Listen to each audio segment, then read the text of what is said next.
भुयारी रस्ता करायचा असेल तर त्या मेट्रोला भुयारी करा.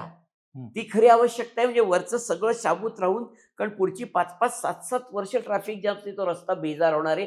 जो आधीच आहे त्याच्यात भर पडेल जर तुम्ही ओव्हरहेड मेट्रो केली तर. तुम्हाला पैसे खर्च करायचे आहेत. 80 किलोमीटरचे रस्ते करायचे आहेत. तर जेवढे म्हणून मेट्रोचे प्लॅनिंग्ज आहेत, ती सगळी खाली घाला पुण्यात. हं. म्हणजे भुयारीच करा. कारण भुयारी मेट्रो होते का? होते. कारण आपण करून बघितली आहे. स्वारगेटपासून ते शिवाजीनगरपर्यंतची जी मेट्रो आहे, ती भुयारी आहे भुयारी आहे. आणि हो. ती होऊ शकतं. मग तशी करा. माझ्या मते नवीन काहीतरी करून पैसे घालवण्यापेक्षा आत्ता जे करायचंय तेच भुयारी करा. जेणेकरून ते करणंही सोपं आहे. प्लॅनिंग पण पूर्ण झालंय. तुम्हाला काहीच करायचं नाहीये. फक्त पैसे द्यायचे. हं. कारण मेट्रोचा डी-पी-आर होईल त्यात तो आपोआपच भुयारीचा करा, सगळं होऊ शकतं.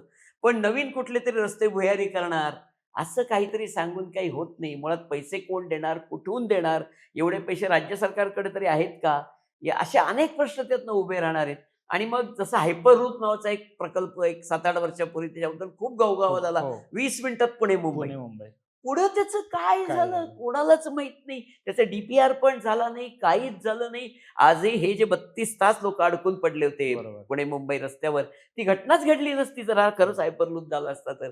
पण असं काही म्हणजे नुसतंच घोषणा करायच्या, हं. प्रत्यक्षात खाली काही उतरत नाही. असं जर होत असेल तर त्याला काही अर्थ नाही. करायचं असेल तर ज्या गोष्टी आत्ता आहेत, त्याच्यामध्येच आपल्याला काय मॉडिफाय करता येईल, त्यातच कशा गोष्टी करता येतील, त्या केल्या तर काहीतरी त्याच्यामधनं यश मिळण्याची शक्यता आहे.